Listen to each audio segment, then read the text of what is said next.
കൊലയാളി എന്ന നോവലിൻ്റെ 14-ാം ഭാഗം. രചനയും അവതരണവും ഇമ്മാനുവൽ. പണമടങ്ങിയതെന്ന് വിചാരിച്ചിരുന്ന ബാഗ് തുറന്ന് അയാൾ പുറത്തേക്ക് കമഴ്ത്തിയിട്ടു. അതിൽ നിന്നും വീണ സാധനങ്ങൾ കണ്ട് ഞാൻ തലയിൽ കൈവച്ചുപോയി. അത് കുറേ കടലാസ് കഷണങ്ങളും ചെറിയ കല്ലുകളുമായിരുന്നു. തങ്ങൾ പൂർണ്ണമായും കബളിപ്പിക്കപ്പെട്ടു എന്ന് മനസ്സിലായ അവരിലെ പുരുഷന്മാരിൽ ആരുടെയോ സ്വരം ഉയർന്നു കേട്ടു. താനല്ലേ കുറച്ച് മുൻപ് പറഞ്ഞത് ബാങ്കിൽ പണമിടാൻ കഴിയില്ല, നേരിട്ട് പണമായി കയ്യിൽ തരാമെന്ന്? പണമടങ്ങിയ പെട്ടി കാണിച്ച് ഞങ്ങളെ കബളിപ്പിക്കുകയായിരുന്നു അല്ലേ? അങ്ങനെ ഞങ്ങളെ കബളിപ്പിച്ച് പിടിച്ചു വാങ്ങിയ സ്വത്ത് അനുഭവിക്കാൻ നിനക്ക് കഴിയുമെന്ന് നീയൊക്കെ വിചാരിക്കുന്നുണ്ടോ? കഴിയില്ല. നിനക്കൊന്നും അതിന് യോഗമുണ്ടാവുകയില്ല. കൊമ്പൻ മീശക്കാരൻ ക്രൂരമായി നോക്കിക്കൊണ്ട് അയാളുടെ അടുത്തേക്ക് ചെന്നു. കൈകാലുകൾ ബന്ധിച്ച നിലയിൽ ഭിത്തിയിൽ ചാരിയിരിക്കുന്ന ആ യുവാവിനെ അയാൾ ശക്തമായി ചവിട്ടി താഴെയിട്ടു. വീണ്ടും തറയിലിട്ട് അയാളെ ചവിട്ടാൻ തുടങ്ങിയ കൊമ്പൻ മീശക്കാരനെ ആരോ ഒരാൾ പിടിച്ചു മാറ്റി. തിരിഞ്ഞപ്പോൾ ഞാൻ അയാളുടെ മുഖം കണ്ടു. ഉദ്യോഗസ്ഥൻ എന്ന് തോന്നുന്ന ആളാണ് പിടിച്ചു മാറ്റിയത്. താനിത് എന്തിൻ്റെ പുറപ്പാടാണ്? അവർ അധ്വാനിച്ചുണ്ടാക്കിയ സ്ഥലവും പിടിച്ചു വാങ്ങി, എന്നിട്ട് അവരെ ഉപദ്രവിക്കുക കൂടി ചെയ്യേണ്ട കാര്യമുണ്ടോ?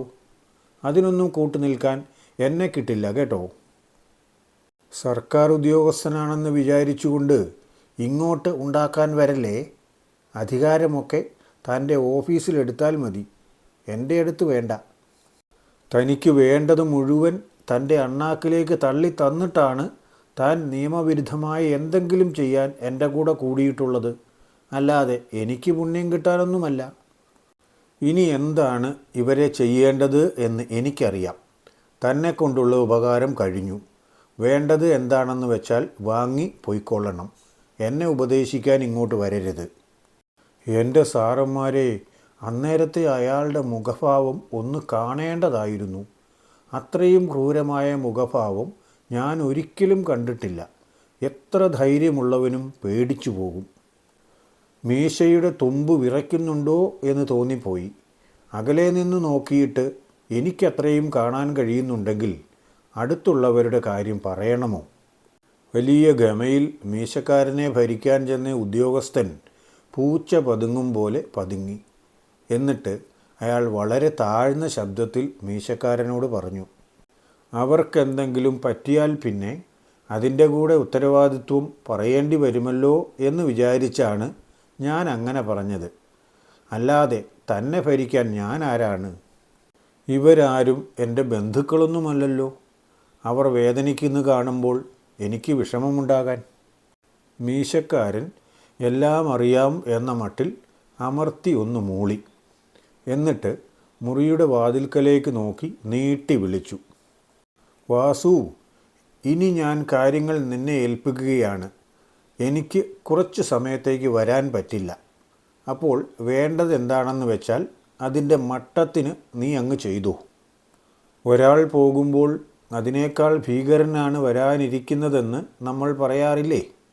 അതുപോലെയായിരുന്നു സാർ പിന്നീടുള്ള കാര്യങ്ങൾ. വാസു എന്ന് വിളിച്ചയാൾ അകത്തേക്ക് വന്നു. അയാൾ ഒരറ്റം മുതൽ മറ്റേ അറ്റം വരെ എല്ലാവരെയും ആണും പെണ്ണും തിരിച്ചറിവില്ലാതെ ക്രൂരമായി മർദ്ദിക്കുകയാണ് ചെയ്തത്. ഒരു കാരണവുമില്ലാതെ അങ്ങനെ തല്ലാൻ തോന്നുമോ സാറേ? ഒരു നിരപ്പ് എല്ലാവർക്കിട്ടും പ്രയോഗിച്ചു കഴിഞ്ഞു. അതിനുശേഷം കൈ വേദനയെടുക്കുന്നത് പോലെ കുടഞ്ഞുകൊണ്ട് അയാൾ അങ്ങേയറ്റത്തിരിക്കുന്ന ഒരു പെൺകുട്ടിയുടെ അടുത്തേക്ക് ചെന്നു.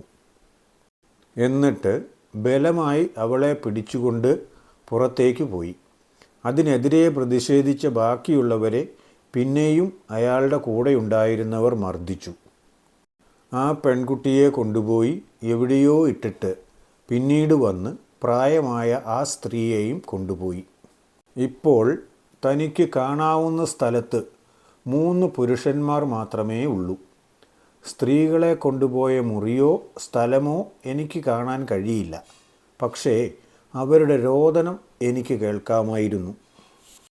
അതുകൊണ്ട് അവിടെ എന്താണ് നടക്കാൻ പോകുന്നതെന്ന് ഏകദേശം ഒരു രൂപം എനിക്ക് കിട്ടി. മാത്രവുമല്ല, ഇവിടെയുണ്ടായിരുന്ന 1-2 പേരുടെ ഉച്ചത്തിലുള്ള സംസാരവും കേട്ടു. സൗകര്യത്തിന് കിട്ടിയതല്ലേ, തിരക്ക് പിടിക്കാതെ വളരെ പതുക്കെ കൈകാര്യം ചെയ്താൽ പോരെ? ആ കൊച്ചിന് ഇതൊന്നും പരിചയമുള്ളതായിരിക്കില്ല.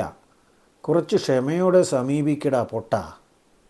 അതിന് മറുപടിയായി എവിടെ നിന്നോ ഉച്ചത്തിലുള്ള ഒരു ചിരി കേൾക്കാം. ആരാണെന്ന് എനിക്ക് കാണാൻ കഴിഞ്ഞില്ല. അതോടൊപ്പം കൂടുതൽ ഉച്ചത്തിൽ ആ പെൺകുട്ടിയുടെ കരച്ചിലും. എനിക്ക് കരച്ചിൽ കേൾക്കാൻ കഴിയാത്തതുകൊണ്ട് ഞാൻ ചെവി പൊത്തി. അവരെ സഹായിക്കണമെന്ന് ആത്മാർത്ഥമായി ഞാൻ ആഗ്രഹിച്ചു. എന്നാൽ ഞാൻ ഒരാൾ എന്തു ചെയ്യും? അവർ അവിടെ നിന്ന് പോവുകയാണെങ്കിൽ എങ്ങനെയെങ്കിലും ഈ 3 പേരെ അഴിച്ചുവിടാൻ കഴിയുമായിരുന്നു. പക്ഷേ ഒരാളെങ്കിലും എല്ലായ്പ്പോഴും അവിടെയുണ്ട്. മാത്രവുമല്ല, ഇവിടുന്ന് അങ്ങോട്ട് വാതിലും ഇല്ലല്ലോ. തറയിലിരുന്നവരിൽ ഒരാൾ അയാളുടെ കാലിലെ കെട്ട് എങ്ങനെയോ അഴിച്ചുകൊണ്ട് തികച്ചും അപ്രതീക്ഷിതമായിട്ടാണ് എഴുന്നേറ്റത്. വാതിൽക്കൽ പുറത്തേക്ക് നോക്കി നിന്നയാളെ ആ ചെറുപ്പക്കാരൻ സമീപിച്ചത് വളരെ പെട്ടെന്നാണ്. അപകടമൊന്നും പ്രതീക്ഷിക്കാതെ ആയിരുന്നല്ലോ അവൻ്റെ നിൽപ്പ്. ആ പെൺകുട്ടിയുടെ കരച്ചിൽ കേട്ട് ആസ്വദിച്ചുകൊണ്ട് നിൽക്കുകയായിരുന്നു അയാൾ. പിന്നിലൂടെ കെട്ടിയ 2 കൈകളും കൊണ്ട് അയാളുടെ കഴുത്ത് അമർത്തിപ്പിടിച്ച് പിന്നിലേക്ക് വലിക്കാൻ ആ ചെറുപ്പക്കാരന് കഴിഞ്ഞു. അപ്രതീക്ഷിതമായ ആക്രമണത്തിൽ അയാൾ പിന്നിലേക്ക് വീണു. പക്ഷേ വളരെ പെട്ടെന്ന് തന്നെ ആ ചെറുപ്പക്കാരൻ്റെ പിടി വിടുവിക്കാൻ അയാൾക്ക് കഴിഞ്ഞു. തന്നെ ആക്രമിച്ചതിൻ്റെ വൈരാഗ്യം അയാൾ തീർത്തത് ആ ചെറുപ്പക്കാരനെ തറയിലിട്ട് ഇഞ്ച ചതയ്ക്കും പോലെ ചതച്ചുകൊണ്ടാണ്. ഇത് കണ്ടുകൊണ്ട് തറയിലിരുന്ന പ്രായമായയാളും മറ്റൊരു ചെറുപ്പക്കാരനും ബന്ധനസ്ഥമായ കൈകൾ കൊണ്ട് തല്ലുന്ന ആളെ തടയാൻ പരമാവധി നോക്കിയെങ്കിലും അവർക്ക് അതിന് കഴിഞ്ഞില്ല. അയാൾ വിയർത്തു കുളിച്ച് എഴുന്നേറ്റ് നിന്നപ്പോൾ താഴെ കിടന്ന ചെറുപ്പക്കാരന് ജീവൻ ബാക്കിയുണ്ടോ എന്ന് സംശയമായിരുന്നു. ആ സംഭവം ഉണ്ടാക്കിയ പ്രകോപനം വളരെ കൂടുതലാണ്. ആ വാതിൽ വലിച്ചടച്ച് വാസു എന്ന പേരുള്ള അയാൾ പുറത്തേക്ക് പോയി. അതിവേഗം തന്നെ അയാളുടെ കൂടെയുണ്ടായിരുന്ന പിന്നെയും കുറേ പേർ മുറിയിലേക്ക് വന്നു. പിന്നെ എൻ്റെ സാറേ, അവിടെ നടന്നത് വിവരിക്കാൻ കഴിയാത്ത തരം പീഡനമാണ്. ഓരോരുത്തർക്കും അവരവർക്ക് കഴിവിൻ്റെ പരമാവധി അങ്ങോട്ട് ചെയ്യുകയായിരുന്നു. കൈകാലുകൾ ബന്ധിക്കപ്പെട്ട് കിടക്കുന്ന ആ പാവങ്ങളെ ഇടിച്ചു ചതയ്ക്കുന്നത് കാണാൻ കഴിയുന്നതിനും ഒരു പരിധിയില്ലേ? സഹികെട്ട ഞാൻ പുറംതിരിഞ്ഞിരുന്നു. കുറേ സമയം കഴിഞ്ഞ് എന്ത് സംഭവിക്കുന്നു എന്ന് നോക്കാൻ പോയപ്പോഴേക്കും 3 പേർ ഏതാണ്ട് മരിച്ചതുപോലെ തറയിൽ കിടപ്പുണ്ട്.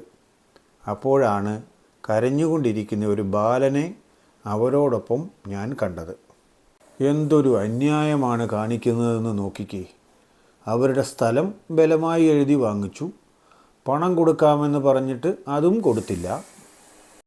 എന്നിട്ട് പിന്നെ അവരുടെ ജീവൻ പോലും കൊടുക്കില്ല എന്ന് പറഞ്ഞാലോ? എന്തോ വൈരാഗ്യം തീർക്കും പോലെയാണ് ഓരോരുത്തരും വന്ന് അവരെ ചവിട്ടിയിട്ട് പോകുന്നത്. അപ്പുറത്തെ മുറിയിൽ നിന്നും കേട്ടുകൊണ്ടിരുന്ന പെൺകുട്ടിയുടെ കരച്ചിൽ നേർത്ത് വന്നു. ഇപ്പോൾ അത് കേൾക്കാൻ വളരെ ബുദ്ധിമുട്ടാണ്. അല്ലെങ്കിലും തനിക്കത് കേൾക്കാൻ താല്പര്യമില്ലായിരുന്നു. അതുകൊണ്ട് അങ്ങോട്ട് ശ്രദ്ധിച്ചതുമില്ല. കുറേ സമയം കഴിഞ്ഞ് നേരത്തെ അവിടെ നിന്നും ഇറങ്ങിപ്പോയ കൊമ്പൻ മീശക്കാരൻ്റെ ശബ്ദം കേട്ടാണ് പിന്നെയും ഞാൻ ആ മുറിയിലേക്ക് നോക്കിയത്. അവിടമാകെ ഒരു പോരാട്ടം നടന്നതിൻ്റെ പോലുള്ള സൂചനകൾ കാണാമായിരുന്നു. 3 വലിയവരും അധികം പ്രായമില്ലാത്ത ഒരു കുട്ടിയും തറയിൽ വീണ് കിടപ്പുണ്ടായിരുന്നു. അല്പം മുൻപ് മാത്രമാണല്ലോ ഞാൻ ആ കുട്ടിയെ കണ്ടത്. ആരുടെയെങ്കിലും ഒരാളുടെ മറവിൽ ആ മുറിയിൽ തന്നെ ഇരിക്കുകയായിരുന്നിരിക്കും. ഇപ്പോൾ ഓരോരുത്തരും വേറെ വേറെ അനക്കമറ്റ് തറയിൽ കിടക്കുകയാണ്.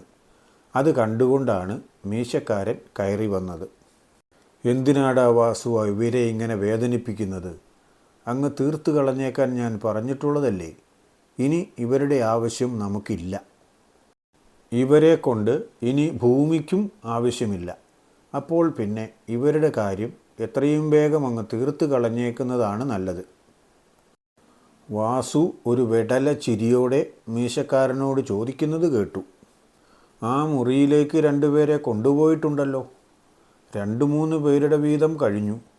ഇനിയുള്ള 2 പേരും കൂടി കഴിയുമ്പോഴേക്കും അവർ ബാക്കി കാണുമോ? അപ്പോഴേക്കും ഇവരെയും അങ്ങ് തീർത്താൽ പോരെ? അയാൾ ഒന്ന് നീട്ടി മൂളി. അതിനുശേഷം പുറത്തേക്ക് ഇറങ്ങിപ്പോയി.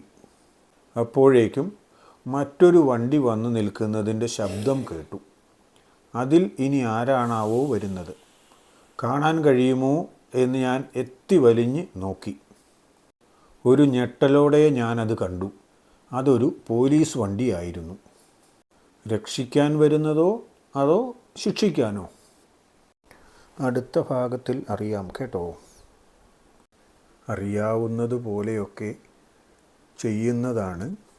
കുറവുകൾ കാണും. ക്ഷമിക്കുമെന്ന് കരുതുന്നു. കുറവുകൾ ശ്രദ്ധയിൽപ്പെട്ടെങ്കിൽ കമൻറ്റിൽ ഒന്ന് കുറിച്ചേക്കണേ. നിർദ്ദേശങ്ങളും ആകാം. ലൈക്കും ഷെയറുമൊക്കെ ചെയ്യുന്നത് നിങ്ങളുടെ ഇഷ്ടം പോലെ. നാളെ അടുത്ത ഭാഗവുമായി വരുന്നത് വരെ എല്ലാവർക്കും നന്മ നേരുന്നു. എല്ലാവർക്കും വേണ്ടി പ്രാർത്ഥിക്കുന്നു.